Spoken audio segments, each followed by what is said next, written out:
My husband was the CEO of a Fortune 500 company and had no idea I was the janitor who cleaned his office every night for 3 years. What I overheard during those nights destroyed our marriage, ended his career, and sent 12 people to prison. But let me start from the beginning, that I met Richard Castellano when I was 22, and he was 28. I was waitressing at an upscale restaurant in Manhattan, the kind of place where the cheapest bottle of wine costs more than my weekly rent. He came in for a business dinner, all confidence and expensive suit, the kind of man who commanded attention just by existing. He was polite to me, which shouldn't have been remarkable but was. Most men in suits treated servers like furniture. Richard asked my name, said please and thank you, tipped 30%. When he came back 3 nights later and requested my section, I was flattered. When he asked me out after his meal, I said yes. Our relationship moved fast. Too fast, probably, but I was young and he was charming and successful and interested in me despite the obvious class difference. He was a VP at Henderson Global Industries, working his way up the corporate ladder with ruthless efficiency. I was a high school graduate with no college degree, no career prospects, just ambition without direction. He said he loved that I was real, that I wasn't impressed by money or status, that I saw him as a person rather than a position. I believed him. Maybe he even believed himself. We got married 18 months after we met. Small ceremony, just immediate family, because Richard said he hated fuss. His parents were polite but cold, clearly disappointed their son was marrying the help. My parents were overwhelmed, intimidated by the wealth and sophistication. I wore a simple dress I bought off the rack. We honeymooned in the Bahamas. It was beautiful. I was happy. I thought this was the beginning of my fairy tale. The problem started almost immediately after the wedding. Richard became obsessed with image, with how things looked. He didn't want me waitressing anymore, said it was embarrassing for a VP's wife to be serving tables. But he also didn't want me sitting at home doing nothing, said I needed purpose. So I was supposed to find a respectable career, but I had no degree, no experience, no connections. I applied to office jobs but was consistently rejected. Too underqualified for professional positions, too married to money for entry-level work. Nobody would hire me. Richard's frustration grew. He'd make comments about other wives, how they had careers in nonprofit management or interior design or real estate, how they contributed. I felt like a failure, trapped between his expectations and my limitations. We fought about it constantly. He'd come home stressed from work and take it out on me, asking what I'd done all day, implying I was lazy, pointing out that he was supporting both of us on a salary. The fairy tale was crumbling fast and I got a job finally, through an employment agency that specialized in placing people with limited qualifications. Commercial cleaning. Overnight shift at various office buildings in Manhattan. It wasn't glamorous, but it paid okay, and I'd be working while Richard slept, so he wouldn't have to be embarrassed by what his wife did. I didn't tell him the specifics, just said I got a night job in facilities management. Technically true. He didn't ask for details. He was just relieved I was employed. The job was hard physically, but simple. Show up at 11 p.m., clean assigned floors, leave by 6 a.m. before the office workers arrived. Empty trash cans, vacuum carpets, clean bathrooms, dust surfaces, straighten conference rooms. Invisible work done by invisible people. The cleaning crews were mostly immigrants, mostly women, mostly people with no other options.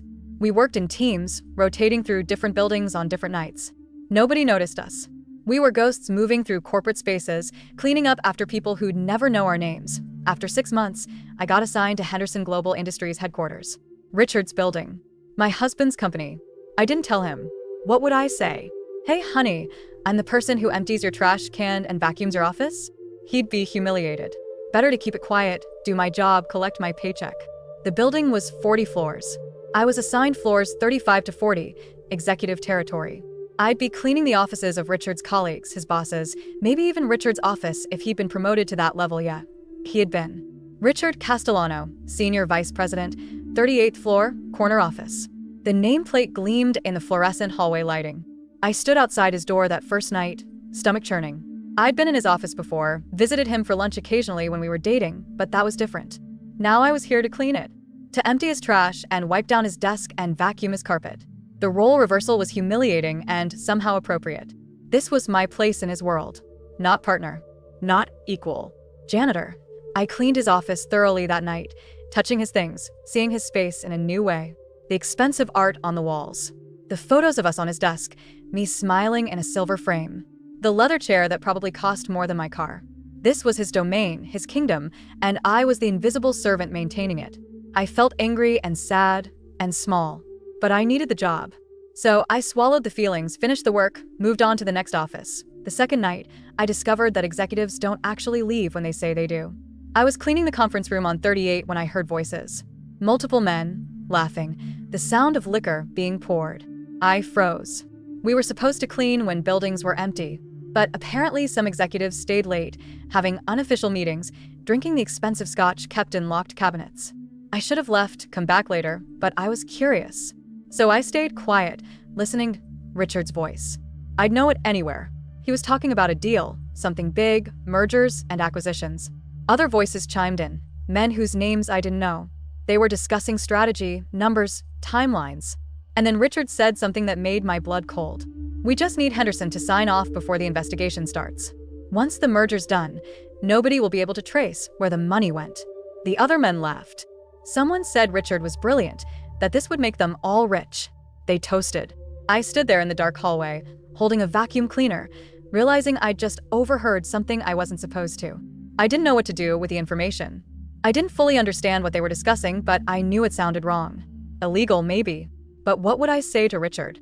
I overheard you at work while cleaning your office, and I think you're doing something shady? He'd be furious I hadn't told him I was working there.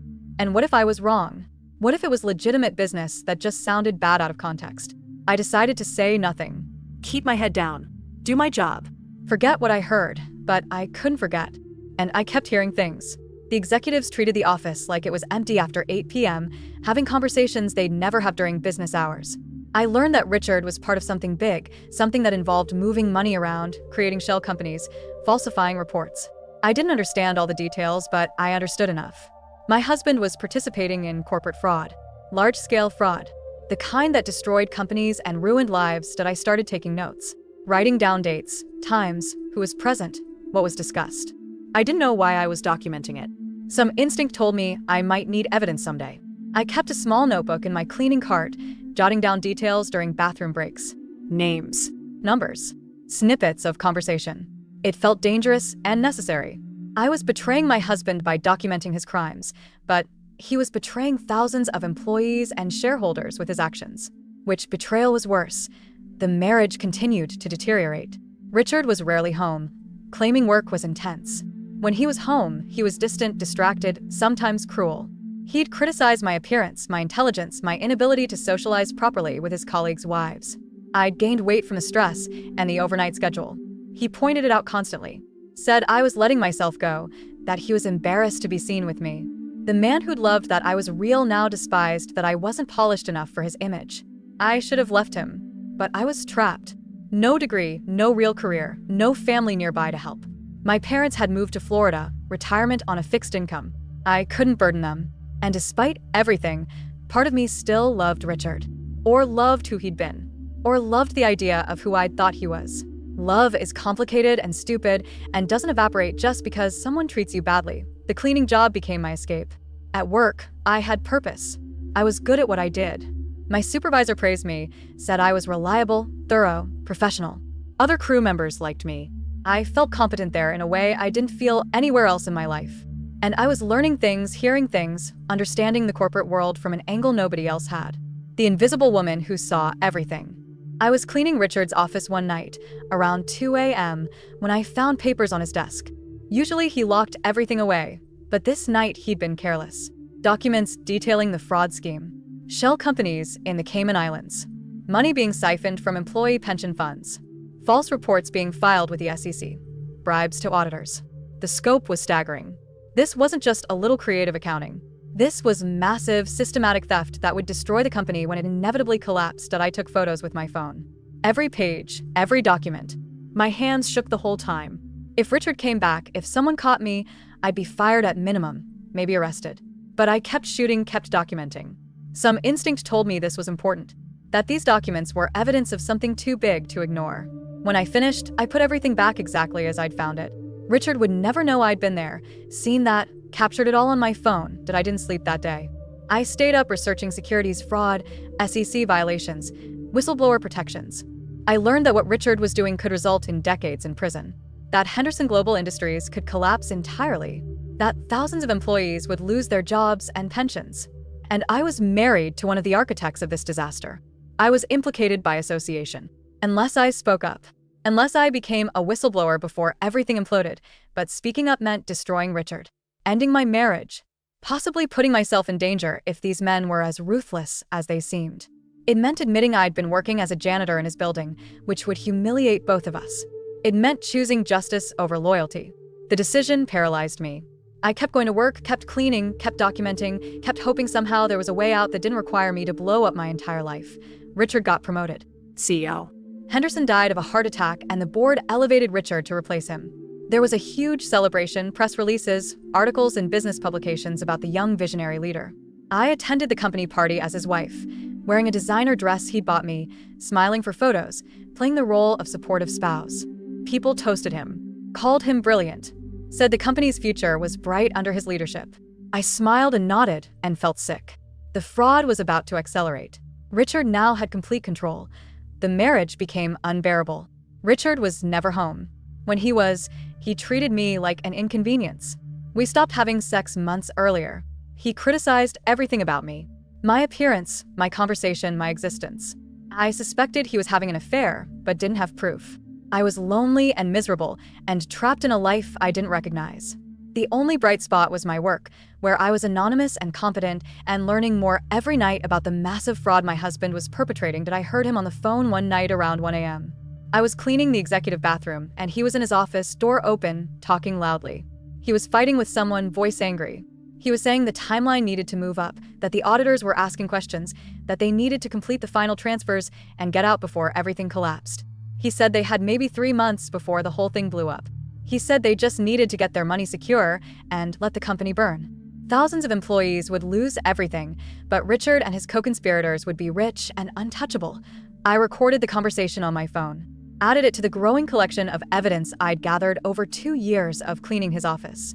Photos of documents, audio recordings of meetings, written notes of conversations. I had everything. A complete map of the fraud, the players, the timeline, the mechanics. I was sitting on evidence that would destroy multiple careers and send people to prison. And I still didn't know what to do with it. The decision was made for me. I came home one morning after my shift, exhausted as always, and found Richard already awake, unusual for 7 a.m. He had papers spread on the dining table. Divorce papers. He said he wanted a divorce, that our marriage had been a mistake, that he needed a partner who could elevate his position rather than hold him back. He was offering me a settlement, $50,000 and 6 months to vacate the apartment. In exchange, I'd sign an NDA agreeing never to discuss his business or personal affairs. It was insulting. We'd been married for 6 years. I'd supported him, endured his cruelty, watched him transform from someone I loved into a stranger. And I was worth $50,000 and an NDA that I asked about the affair I suspected. He didn't deny it. Said he'd been seeing someone for a year, someone appropriate to his position. A woman with a graduate degree and family connections. Someone who could host dinner parties and make him look good. Not a waitress-turned-janitor who embarrassed him. He said it without emotion, like he was discussing a business decision. Maybe to him, it was. I'd been a bad investment. Time to cut losses and move on. I signed the papers. Didn't negotiate. Didn't fight. Just signed.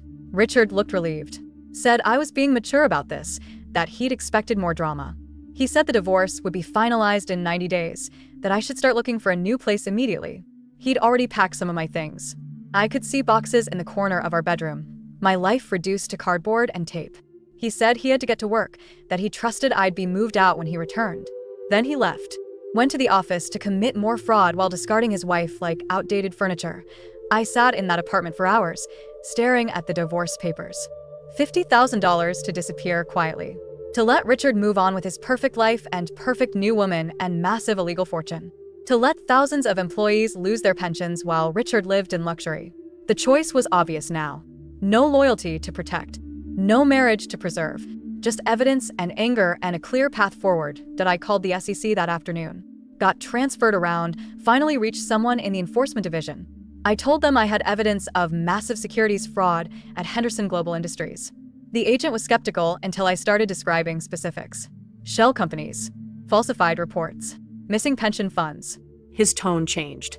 He asked how I knew all this. I said I'd been documenting it for 2 years. He asked who I was.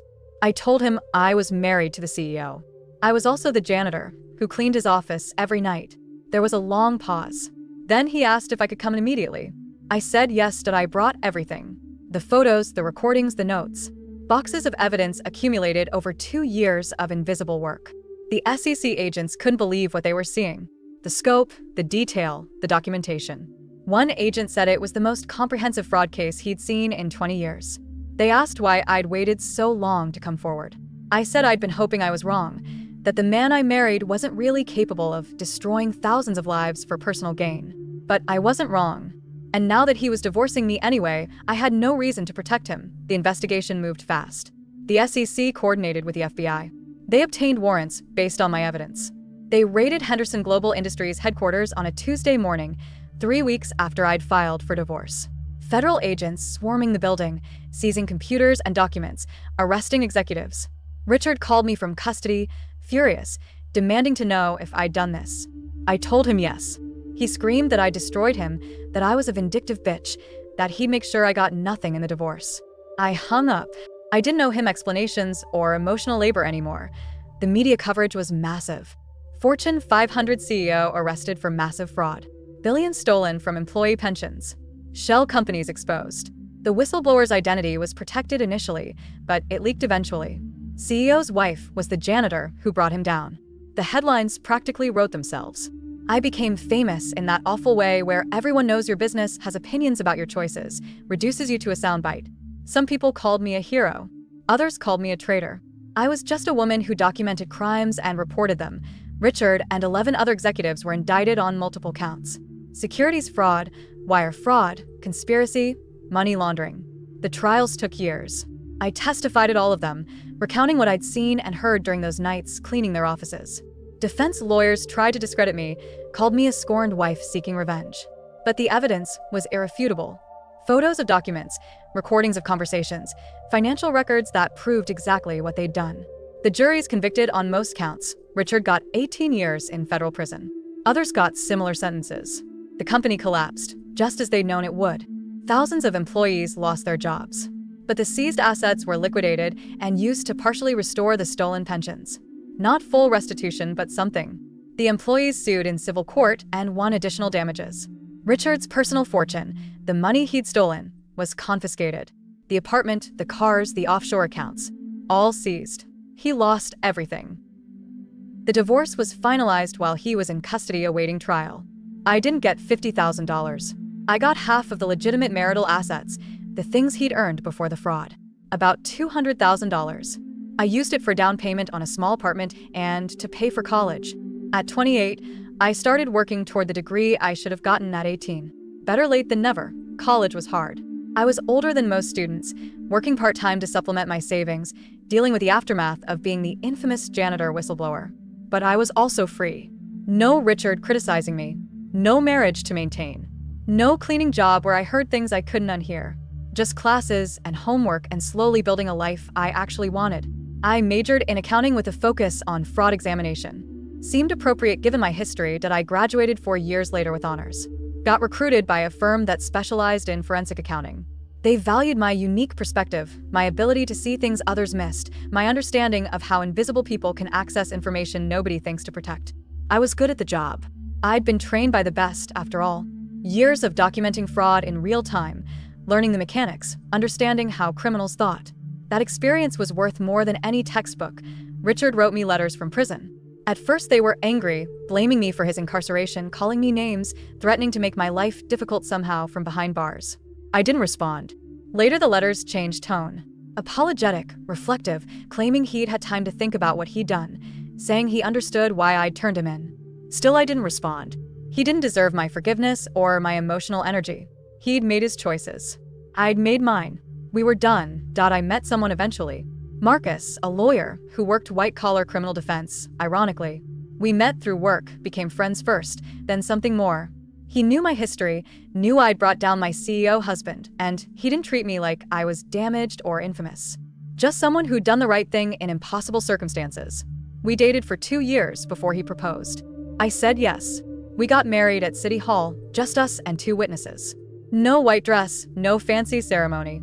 Just a commitment between 2 people who'd both seen enough ugliness to appreciate genuine love. The press occasionally revisits the Henderson Global Industries case. It's used as a business school example of corporate fraud. My role gets mentioned, the janitor whistleblower who took down her CEO husband. I hate the attention, but I understand why the story resonates. It's dramatic. It's David versus Goliath. Invisible woman exposes powerful man. Classic narrative. I just wish people understood it wasn't heroic. It was survival. It was documentation. It was choosing the right thing when the wrong thing would have been easier. That I think about those 3 years sometimes. Working overnight, cleaning Richard's office, overhearing conversations, documenting crimes while maintaining the charade of a marriage. It was surreal. Living double lives, keeping secrets, knowing more about my husband's work than he realized. The invisible woman who saw everything. If I told him what I did, if I'd been honest about the cleaning job, would anything have changed? Would he have been more careful? Would the fraud have continued unreported? I'll never know. What I do know is that being invisible gave me power. Richard and his co-conspirators never considered that the woman vacuuming their conference room was listening, understanding, documenting. They spoke freely because they didn't see me as a person, just as part of the furniture. That blindness was their downfall. They underestimated the invisible woman. People always do. The cleaning staff, the service workers, the support personnel. We're there, we're listening, and we're often smarter than anyone gives us credit for. The Henderson Global Industries employees, the ones who lost their jobs but got some pension money back, occasionally reach out to thank me. They say I saved their retirements, that they'd have gotten nothing if I hadn't come forward. Some send Christmas cards. One woman named her daughter after me. It's overwhelming and humbling. I wasn't trying to save anyone. I was just angry and documenting what I saw. But I'm glad something good came from it. That thousands of people got some justice, some restitution, some acknowledgement that what was done to them was wrong. Richard gets out in 4 more years. He'll be 55, a convicted felon, unemployable in any legitimate business. His MBA and his experience mean nothing with a record. He'll probably end up doing consulting work for other criminals, teaching them how to commit fraud better than he did. Or maybe prison really did change him, and he'll spend the rest of his life trying to make amends. I don't care either way. He's not my problem anymore. Not my husband, not my responsibility, just a man I used to know who made terrible choices and why life now is good. Better than good. I have a career I'm proud of, a husband who respects me, financial security I built myself. I help companies identify fraud, investigate misconduct, protect employees from predators like Richard. I'm good at it. I see patterns others miss. I understand how invisible people can gather information. I know what to look for in documents and conversations and behaviors. The 3 years as Richard's unknowing office janitor trained me better than any certification program could. Marcus and I bought a house last year. Small place in the suburbs, nothing fancy. I love it.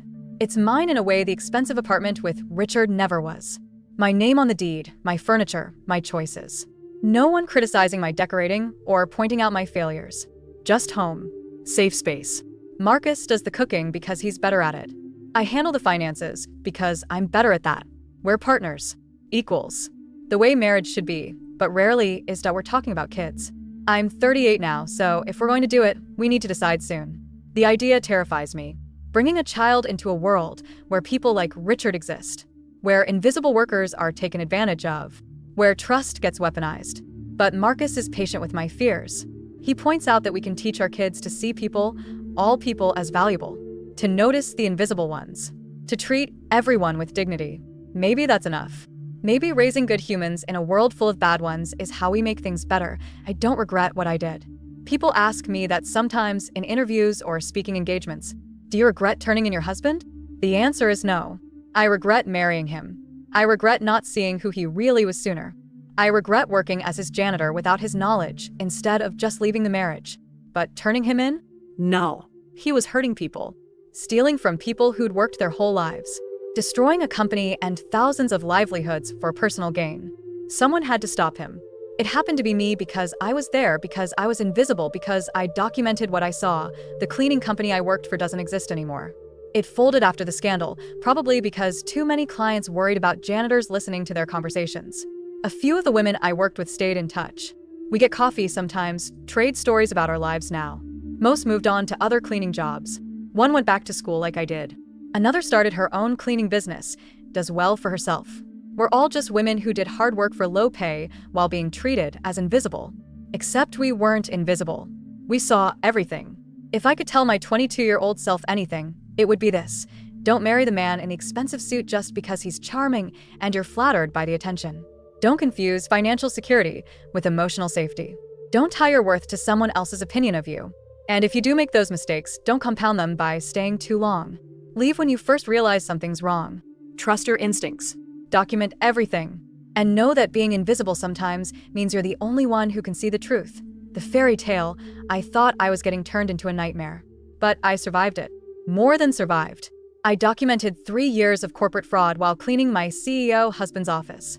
I gathered evidence that sent 12 executives to prison. I helped restore stolen pensions to thousands of employees. I left a bad marriage and built a good life. That's not the fairy tale ending I imagined at 22, but it's better. It's real. It's mine. And nobody can take it away from me. Richard tried to make me feel small, invisible, worthless. Tried to reduce me to an embarrassment, a failure, something to discard when something better came along. But being invisible gave me power he never understood. The janitor saw everything, heard everything, documented everything. And when the time came to choose between loyalty and justice, I chose justice. Not because I'm a hero, just because it was right. And sometimes that's enough.